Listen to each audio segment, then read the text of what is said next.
les besoins de l'adaptation cinématographique, certains détails ont dû être changés. Cependant, l'histoire qui suit est authentique et le déroulement est identique à la réalité.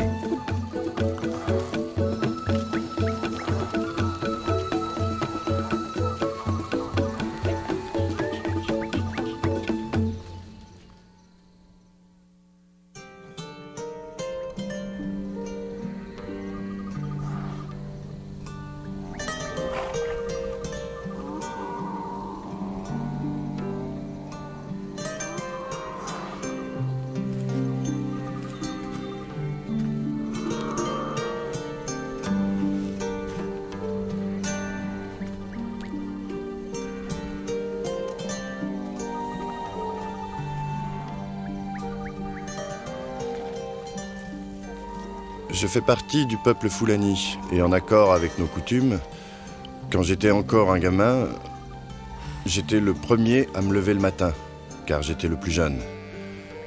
J'allais ramasser du bois, je faisais un feu pour le troupeau,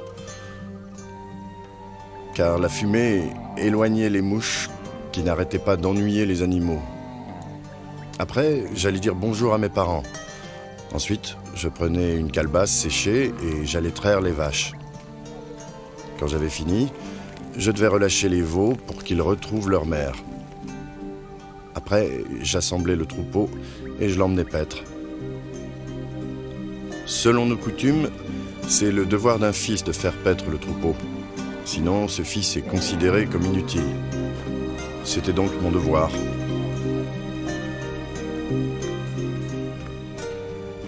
Depuis ma plus tendre enfance, j'aimais beaucoup mon père.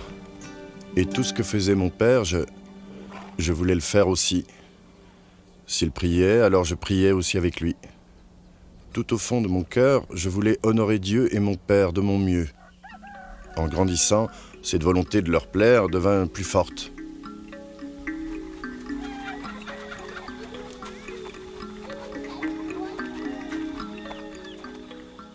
Père, je suis béni d'avoir un père comme toi. Tu m'as donné tout ce qu'un fils peut attendre de son père. Mais j'ai quand même une grande faveur à te demander, si tu as la patience de m'écouter. Dis-moi de quelle faveur il s'agit.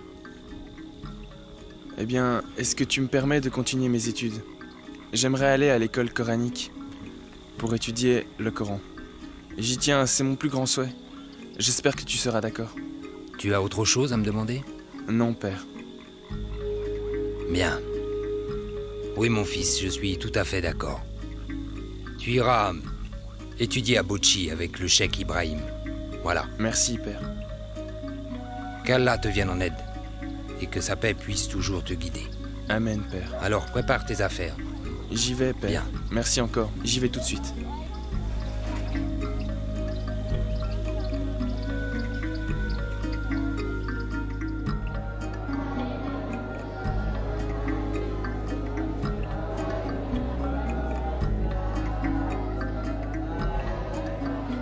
J'ai passé 3 ans à Bauchi pour étudier le Coran dans la maison du cheikh.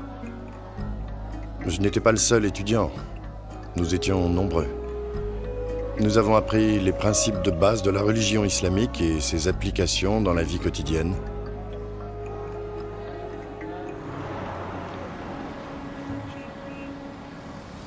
De là, je me suis rendu à Gombe où j'ai encore passé 2 ans à étudier l'islam. C'est à Gombe que j'ai enfin compris comment on devait interpréter le Coran. Ensuite, 2 ans à Maïdougouri pour continuer. Quand je suis finalement arrivé à Zaria, je lisais et écrivais l'arabe. Je suis resté 1 année à Zaria où j'ai fait des études approfondies sur l'islam. À la fin de mes études à Zaria, j'avais 22 ans. Pour me perfectionner, j'espérais trouver le moyen de me rendre en Arabie Saoudite. Mais c'est à ce moment-là que mon père me demanda de revenir à la maison.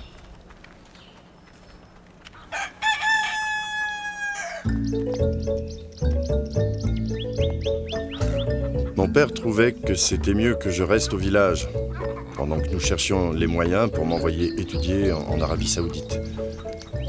Et il pensait que je devais me marier avant de partir pour un autre pays. C'est pour cette raison qu'il m'avait rappelé à la maison. Je ne pouvais plus voyager, je devais rester au village. J'y ai passé 1 an. Une année pendant laquelle j'ai retrouvé mon travail de gardien de troupeau.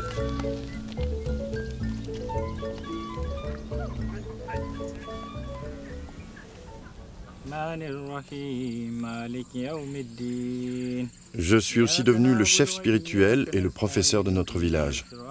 Un soir, en rentrant des pâturages, nous avons récité nos prières du soir. Ensuite, nous nous sommes installés pour dîner. Pendant la conversation, mon père a dit qu'il était ennuyé que je ne sois pas marié. Mais moi, je trouvais qu'il valait mieux que je finisse mes études en Arabie Saoudite avant de me marier. Je les ai ramassés tout à l'heure. Tu as réfléchi à ce que vont devenir tes femmes? Qu'est-ce que nous allons faire d'elles? Mais père, tu sais bien que je ne suis pas encore marié. Hélas, je le sais. Mais c'est la volonté d'Allah qu'un homme prenne des épouses. Oui, c'est la volonté d'Allah. Alors marie-toi si tu sais que c'est sa volonté. Non, père. Je veux réellement connaître mieux Allah. Je le souhaite plus que tout. J'apprécie ta détermination. Et je comprends ce que tu ressens. Oui, mais ta mère trouve que l'Arabie Saoudite, c'est bien loin. Et elle a peur que si tu pars, nous courions le risque que tu ne reviennes plus jamais. On reparlera demain matin de tout ça.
À l'aide! Au secours! Au secours! Après ce rêve, qui m'avait bouleversé, je ne pouvais plus dormir. Je suis resté assis sans bouger toute la nuit. D'abord, je voulais en parler à mon père, et puis je me suis dit qu'il valait mieux ne pas lui en parler. Ce matin-là, je n'ai rien fait. J'ai pris un peu de repos. Le soir venu, on a récité nos prières, ensuite on a mangé en bavardant comme d'habitude. Et après, toute la famille s'est retirée dans les cases pour dormir. Comme tous les autres, je me suis aussi rendu chez moi. Dès que je me suis endormi, j'ai fait le second rêve immédiatement.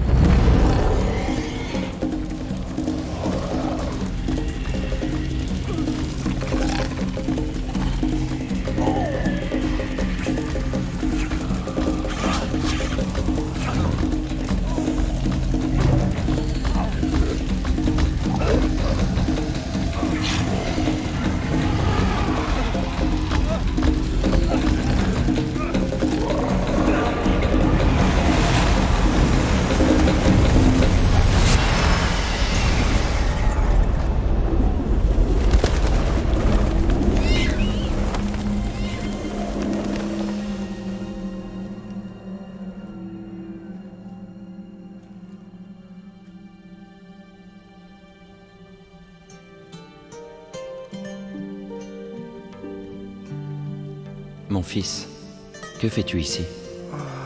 Je n'en sais rien. Veux-tu que je te ramène chez toi?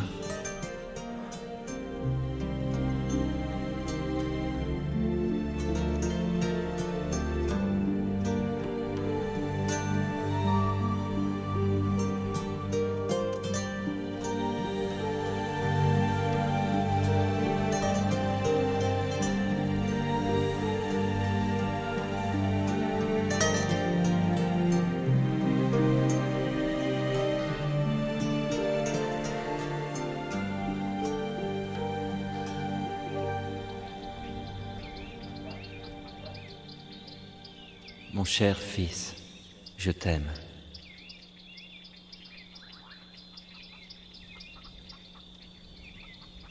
Ce second rêve ne m'a pas effrayé.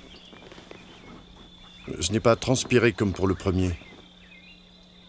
Je me suis seulement demandé, qui est cet homme qui veut me sauver? Qui est cet homme qui essaie de m'expliquer des choses? Et immédiatement, je suis sorti de ma case en me disant qu'il fallait que j'en parle à mon père. Je lui ai raconté mon rêve. Sa réaction fut instantanée. On va chez le sorcier. Pas te préparer.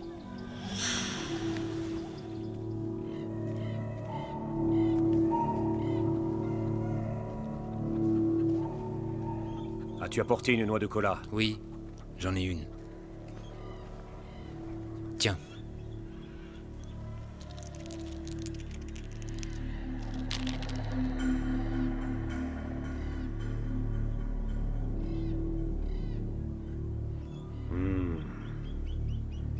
Parle-moi.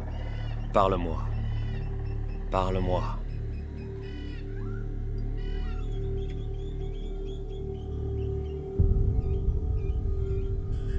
Prends-en un.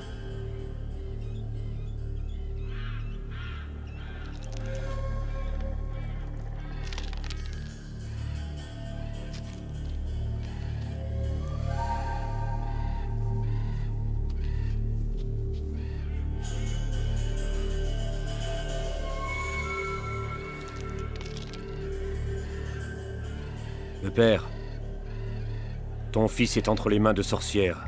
Oui. Elles auraient pu le tuer en 2 jours. Heureusement que tu es venu. Avec ces sorcières, je vais passer un marché.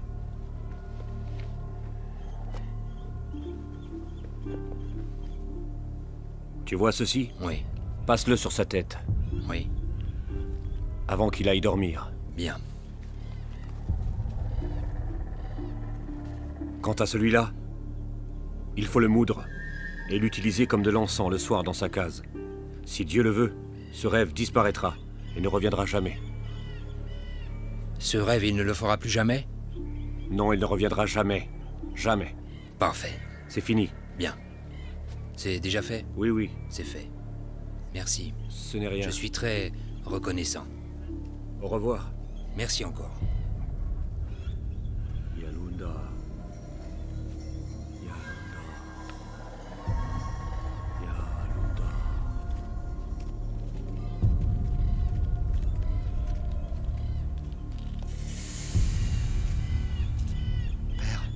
Père, Qu'est-ce qu'il y a? j'ai eu un autre rêve. Quel genre de rêve? J'étais sur le point de tomber dans une crevasse quand des esprits malins me sont apparus. Papa!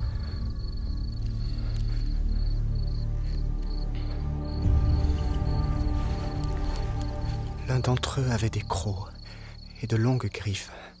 Il a dit que si je ne sautais pas dans la crevasse, un lion se trouvant derrière moi me tuerait. À l'instant où j'allais sauter, l'homme en blanc m'est apparu. L'homme en blanc, qui est-ce? Oui, celui qui, dans l'autre rêve, m'a secouru. Qu'a-t-il fait pour toi? Il m'a demandé si je voulais rentrer à la maison. J'ai dit oui, alors il a demandé si je voulais qu'il m'aide. J'ai encore dit oui, alors il a refermé la crevasse d'un simple geste et m'a ramené. Avant de s'en aller, il m'a dit qu'il m'aimait et il a disparu. Et les esprits malins? Quand ils l'ont vu, ils ont disparu. On va te coucher, t'auras plus de mauvais rêves. Papa, j'ai la frousse. Qu'est-ce que tu dis? Tu peux pas avoir peur d'un rêve? C'est pas seulement un rêve, c'est bien plus que ça. Utilise la magie du sorcier et va vite te coucher. Si les rêves reviennent de nouveau, nous pourrons nous rendre à Sokoto demain matin pour voir un autre sorcier. D'accord? Essaie de te reposer.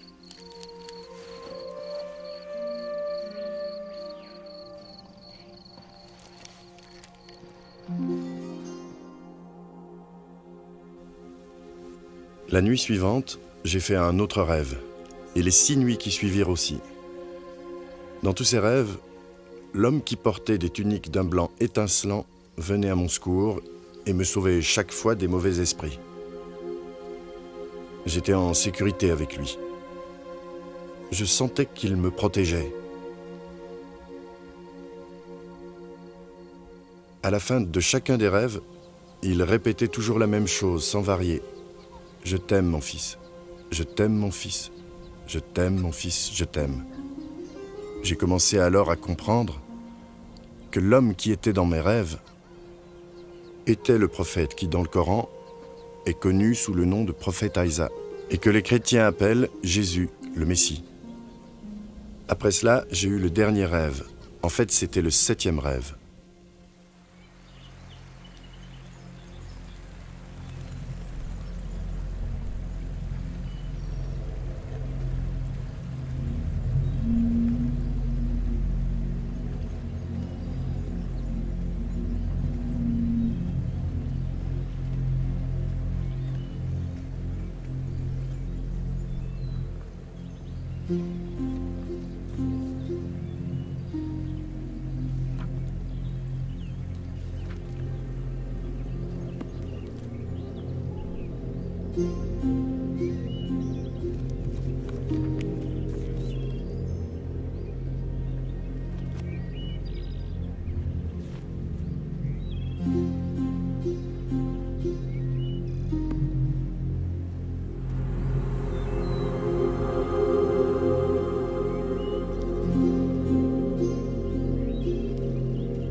Dis-moi, qu'est-ce que tu lis, mon fils? Un livre que je ne comprends pas. Tu as besoin que je t'aide à le comprendre? Oui, si vous voulez.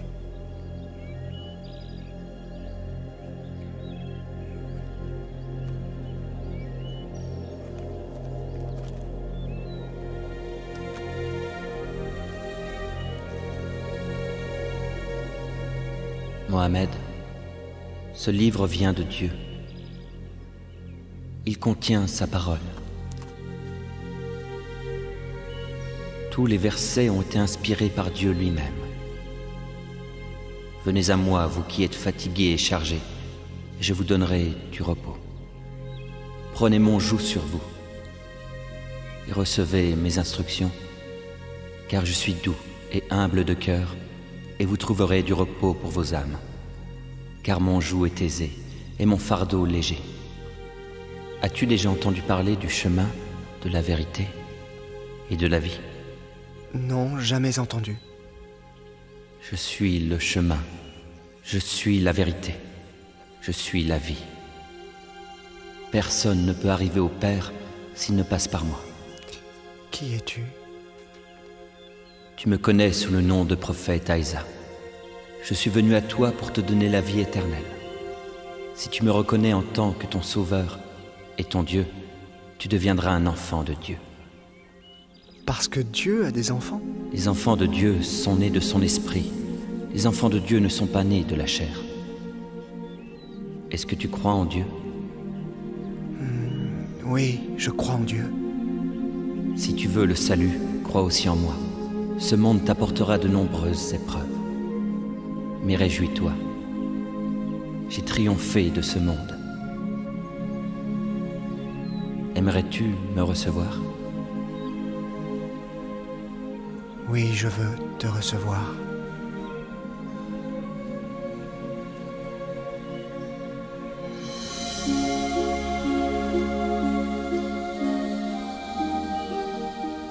Très tôt ce matin-là, quand je me suis réveillé, j'ai eu l'idée de rendre visite à un chrétien du village voisin, qui s'appelait Jonathan. Je voulais partager mes réflexions avec lui, parce que c'était un brave homme, et je sentais que je pouvais lui faire confiance. Je lui ai raconté mes rêves. Jonathan a écouté attentivement, puis il a été chercher un prêcheur à Bauchi. Il le connaissait bien, parce que ce prêcheur venait dans son village tous les dimanches. Vous pouvez attendre ici, pasteur. Je vais chercher Mohamed et on vous retrouve ici. D'accord.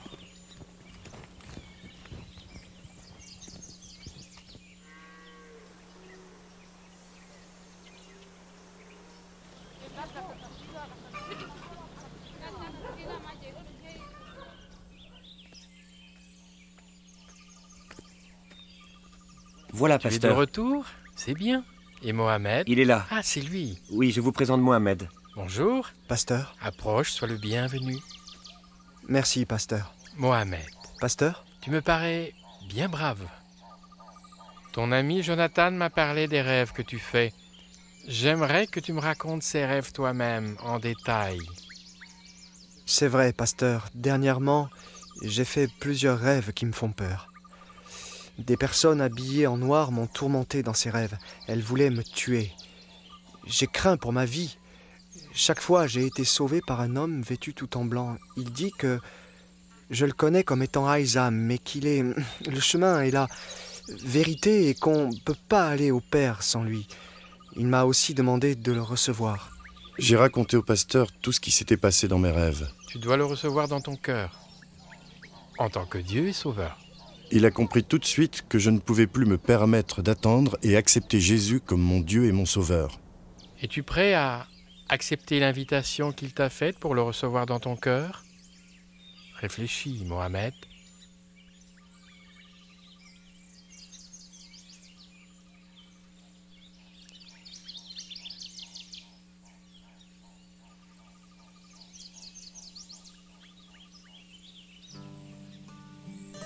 Très bien. Alors si tu le veux, je vais te guider. Tu verras que Jésus deviendra source de paix en toi. Répète après moi. Moi, Mohamed, Moi, Mohamed, accepte Jésus accepte Jésus comme Dieu et Sauveur. comme Dieu et Il Sauveur. va me montrer... Il m'a fait dire le chemin une simple et prière et je me suis repenti de mes péchés. Amen. Amen. J'ai reçu Jésus Je suis et il est certain devenu que mon la Sauveur et mon bénédiction Dieu. maintenant est à toi. Dès que j'ai ouvert les yeux, j'ai ressenti une joie et une paix comme jamais auparavant. J'étais heureux et mon cœur plus léger parce que je n'avais plus peur. Mon angoisse avait disparu. Je n'avais plus que joie et paix au fond de mon cœur. Et j'ai senti l'Esprit de Dieu qui me poussait vers mon père et ma mère pour que je leur révèle que j'avais obtenu la grâce de Dieu dans ma vie. Non, mais je dois rêver. Mon fils est devenu un chrétien. Ah! Je ne pourrai jamais l'accepter. Jamais! Mon fils est devenu un infidèle.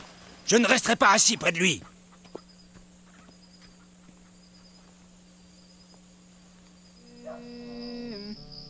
Allahu Akbar. Allah.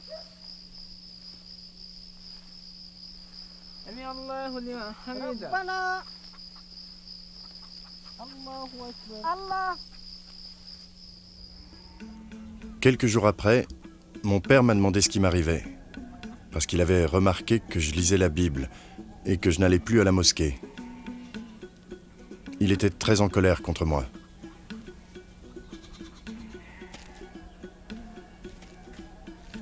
Ce genre de choses n'est jamais arrivé dans notre famille avant aujourd'hui, je te préviens. Je vais faire en sorte que ça ne se reproduise plus. Alors je te donne seulement 2 options. Ou tu renonces à Jésus, ou tu quittes ma maison sans tarder, à tout jamais. Tu es mon père. Tu sais que je t'aime et que j'ai du respect pour toi. Crois-moi, je n'ai pas l'intention de te faire du mal ou te porter préjudice. Il faut cependant que je te dise que je vais continuer dans la voie que je crois juste et que je continuerai à vivre en chrétien jusqu'à ce que Jésus vienne me montrer où aller. Quand mon père se rendit compte qu'il ne pourrait pas me convaincre de renier ma foi, il incita toute la famille à me traiter comme un paria, Mohamed, jusqu'au jour où... sors de cette case, viens ici.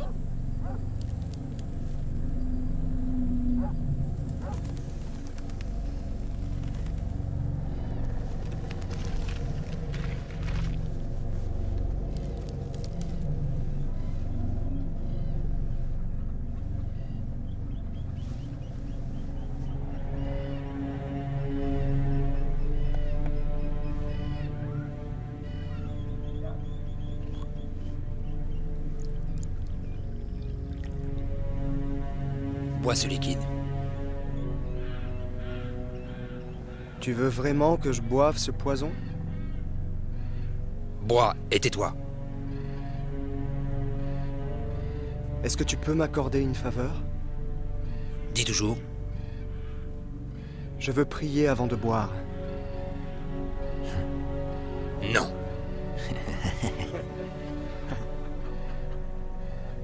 Oh, et puis j'en ai rien à faire. Si tu veux prier, prie, mais après, je veux que tu boives. Entends-moi, Jésus. C'est à cause de toi que je dois boire ce poison. Je mets ma vie entre tes mains.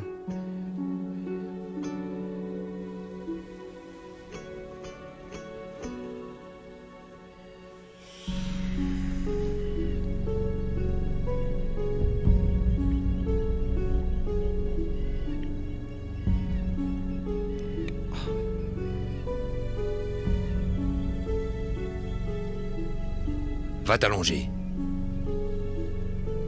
Mon père et la famille s'étaient réunis et avaient décidé de jeter mon corps dans la rivière dès que je serais mort.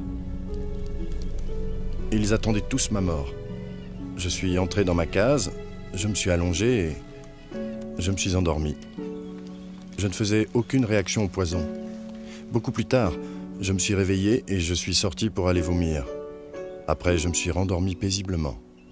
Tout allait bien. Très tôt, le lendemain matin, j'ai été le premier à saluer mon père, qui fut très contrarié de me voir vivant. Sur le champ, il est allé voir les responsables islamiques pour qu'ils arrêtent les chrétiens qui m'avaient converti. Les juges à qui on avait confié cette affaire ont posé ce verdict: donner la mort au coupable qui s'est converti. Vous connaissez tous le verdict des juges islamiques? Il va rester ici cette nuit et... Quand mon père rentra ce soir-là, il réunit toute la famille. Il avait pris sa décision et je devais être banni de notre village le lendemain matin. Il voulait surtout s'assurer d'une chose. Je veux que vous fassiez tout ce qui est nécessaire pour qu'on en finisse avec lui. Vous m'entendez? Mettez fin à sa vie. Compte sur nous, on va le faire. Va-t'en. Va vivre avec les gens que tu aimes. Moi, je t'ai assez vu. Je ne veux plus que tu vives à mes côtés. Jamais. Va-t'en. Va-t'en. Rends-moi ce pantalon et les chaussures.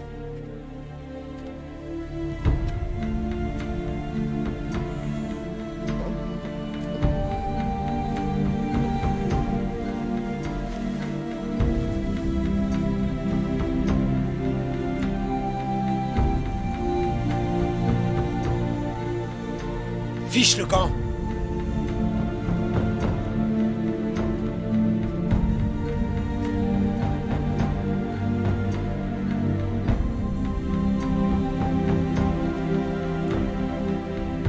Allez-y.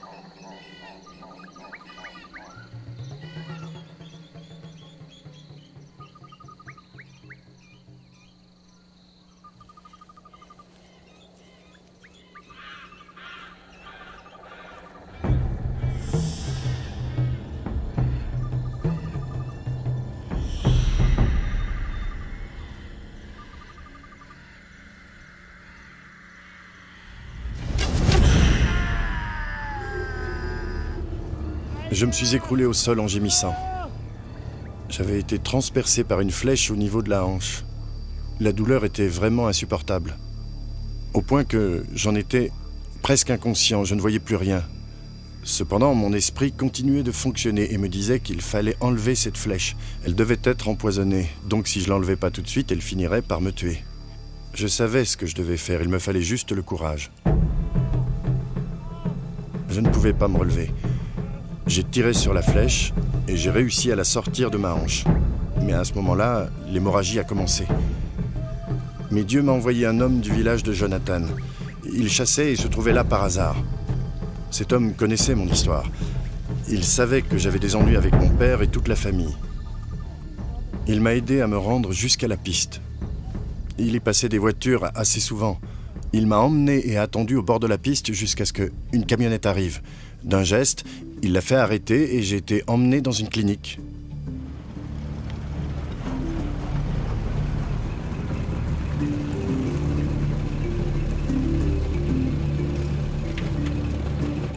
l'arrivée de cette camionnette était providentielle. Encore une fois, Dieu m'avait secouru. La clinique où on m'emmenait avait bonne réputation, mais les soins coûtaient cher. Et ce sont les chrétiens du village de Jonathan qui se sont cotisés pour payer mon intervention chirurgicale. Je suis resté plus d'1 mois en convalescence dans cette clinique. Ensuite, j'ai été accueilli au village de Jonathan où j'ai vécu pendant 18 mois. Mon père a fini par apprendre où je me trouvais. Et il a prévenu la charia. Les juges m'ont condamné à 6 mois de prison.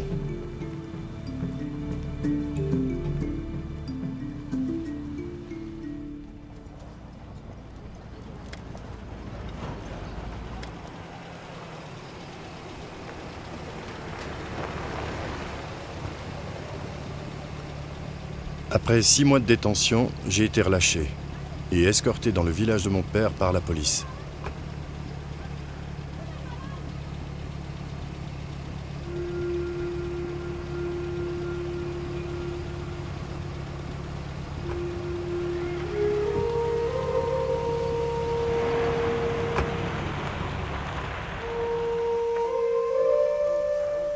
Dès mon retour à la maison, mon père réunit tous nos parents et leur expliqua qu'il fallait que je sois bien traité.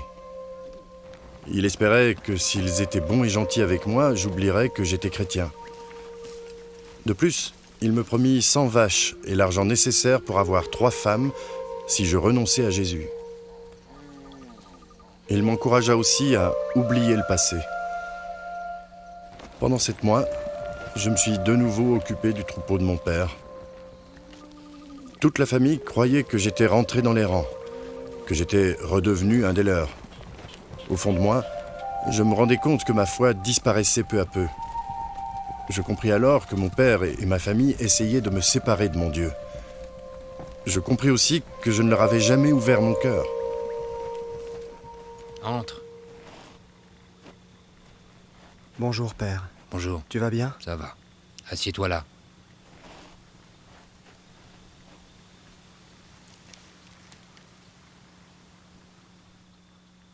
Je voudrais te parler de ta fiancée, mon garçon. Tout est organisé, maintenant tout est prêt. Papa, je voudrais te remercier de tout ce que tu as fait pour m'aider. Cependant, j'ai encore besoin que tu fasses une chose pour moi. Dis ce qui te ferait plaisir. Tu l'auras. Papa, je vais te le dire, mais tu ne pourras pas satisfaire ce besoin. Seul Jésus le pourra. Mais qu'est-ce que ton Jésus peut faire que moi je peux pas faire? Vas-y, dis-le-moi. Papa, est-ce que tu peux me donner la vie éternelle?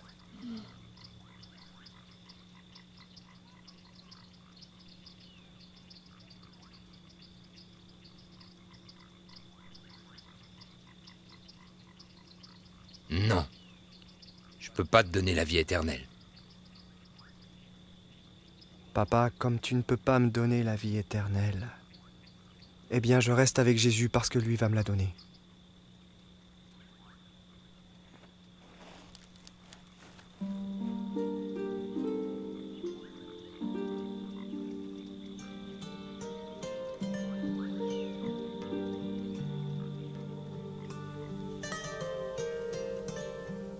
J'ai quitté la maison de mon père et je me suis réfugié chez Jonathan, où j'ai vécu pendant 2 ans. Pendant cette période, je ne ressentais aucune envie de communiquer avec ma famille. Je n'en ressentais aucun besoin. Puis un jour, je reçus un message. Mon père était à l'hôpital, très malade, et il désirait me voir.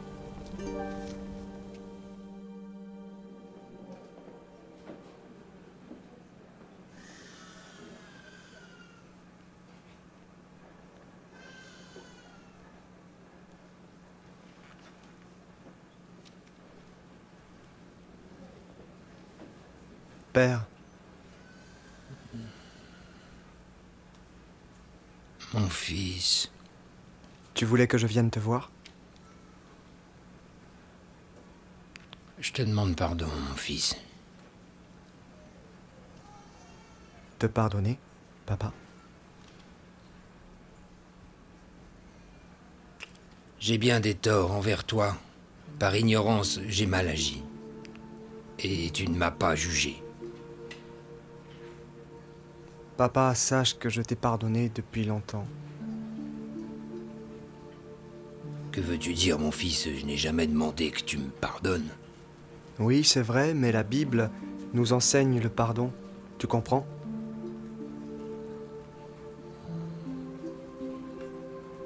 Mon fils, accroche-toi à ton Dieu de toutes tes forces. Si tu veux, il peut aussi être le tien, Père. Mon Dieu? Je ne comprends pas. Qu'est-ce que tu ne comprends pas, Père? Avec tous les péchés que j'ai commis, tu crois qu'il m'acceptera? Il est le Dieu d'amour. Il ne demande qu'une seule chose de toi. Ça coûte combien? Non, ça ne coûte rien. C'est un cadeau. Un cadeau, explique-moi. Grâce à Jésus, qui a racheté nos péchés, il suffit que tu l'acceptes comme ton sauveur, et tu auras la vie éternelle. Tu veux bien l'accepter dans ton cœur? Oui, je désire recevoir ce cadeau. Tu veux bien qu'on fasse une prière tous les deux? D'accord. Répète après moi. Oui.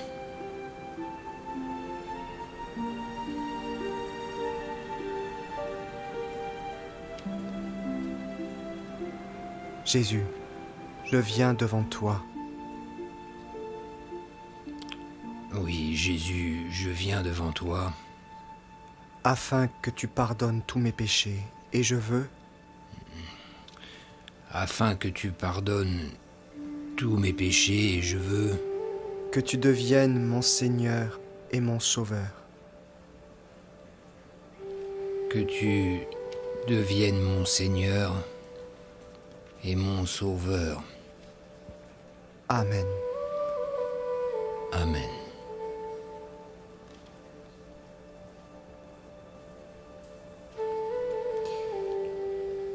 Maintenant, je vais prier pour que tu guérisses. Non, je ne veux pas que tu pries pour ma guérison. Et pourquoi? Je comprends pas. C'est Dieu qui nous guérit ou pas? Mais non, je veux pas être guéri. Je suis prêt à rencontrer celui qui est le Sauveur. Je veux dire Jésus.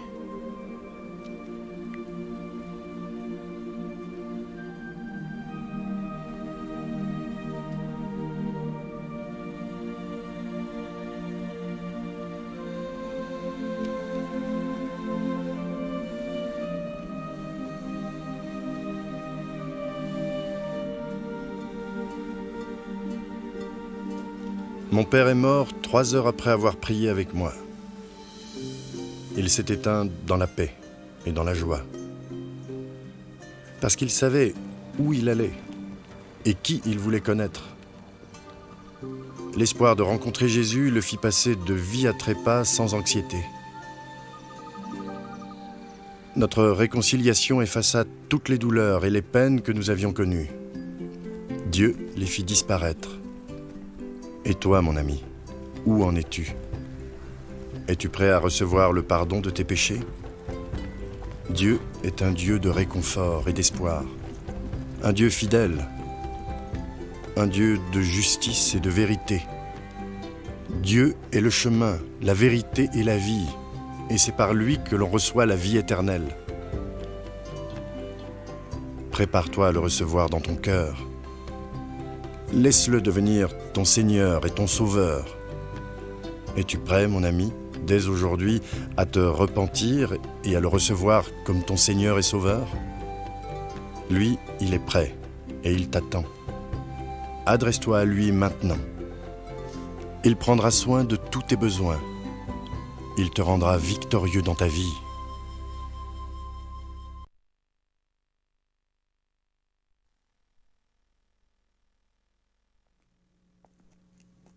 Il est naturel pour des parents de protéger et d'élever ses enfants. Le père de Mohamed n'était pas une exception, mais Mohamed a franchi une frontière. Et à ce moment-là, Mohamed a mérité la mort aux yeux de son père. Il a eu la possibilité d'adjurer, de se rétracter. Il ne put le faire, sa conscience ne lui permit pas. Il savait au fond de lui que l'expérience qu'il avait eue était bien plus qu'un rêve. Nous avons eu une vision totalement différente quand nous comparons la relation entre Mohamed et son père et la relation entre Jésus et Dieu. Le père de Mohamed n'hésita pas à décréter que son fils devait mourir pour ses péchés, surtout que selon lui, Mohamed avait commis le péché le plus grave, celui de choisir un autre Dieu, tandis que Dieu le Père avait décrété que Jésus allait mourir pour les péchés de l'humanité. Vous vous demandez peut-être, Jésus avait-il déplu à son Père en quelque façon? Pas du tout.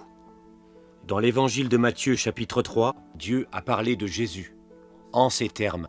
« Celui-ci est mon Fils bien-aimé, en qui j'ai mis toute mon affection. » En fait, durant son ministère sur terre, Jésus n'a jamais fait quoi que ce soit pour déplaire à son Père.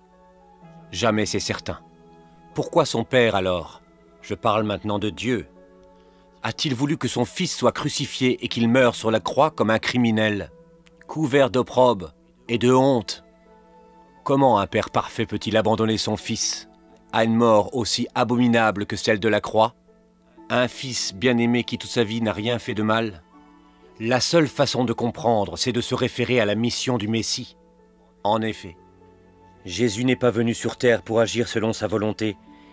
Il est venu dans le monde pour accomplir la volonté de son Père.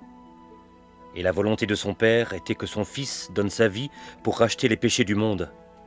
Dans l'évangile de Jean, chapitre 3, verset 16, la parole de Dieu nous dit que Dieu a tant aimé le monde qu'il a donné son Fils unique, afin que quiconque croit en lui ne périsse pas, mais qu'il ait la vie éternelle. Et verset 17, Dieu en effet n'a pas envoyé son Fils dans le monde pour juger le monde, mais pour que le monde soit sauvé par lui. Dans le premier épître de Jean, chapitre 4, il nous dit que tout est amour, non pas celui que nous avons pour Dieu, mais celui que Dieu a pour nous. Rappelez-vous qu'il a sacrifié son Fils unique pour nous. Mes amis, Dieu nous a montré le chemin qui mène au paradis. Ce chemin ne passe pas nécessairement par nos bonnes actions ou par des gestes héroïques. Il ne passe pas non plus par un rêve ou une vision. Bien plus que nous l'avons vu, Dieu utilise parfois ce moyen pour nous faire entendre son message. Le chemin vers le salut, c'est la foi en Jésus-Christ. Il a dit, en parlant de lui-même, qu'il était le chemin, la vérité et la vie, et que personne n'arriverait à son Père s'il ne passait par lui. Est-ce que vous avez le désir de plaire à Dieu? Voulez-vous l'assurance d'aller au ciel? Si c'est vraiment ce que vous désirez, alors sachez que c'est aussi ce que Dieu veut pour vous. Prions Dieu tous ensemble maintenant, afin de demander pardon de nos péchés à Dieu et la vie éternelle. Dieu de bonté et d'amour, je suis un pécheur. Je ne peux pas avoir le salut, sauf si le Seigneur Jésus accepte de venir dans mon cœur et me pardonne mes péchés. Amen. Si vous avez fait cette prière du fond de votre cœur, alors Dieu vous a pardonné tous vos péchés. Soyez donc les bienvenus au sein de la famille de Dieu.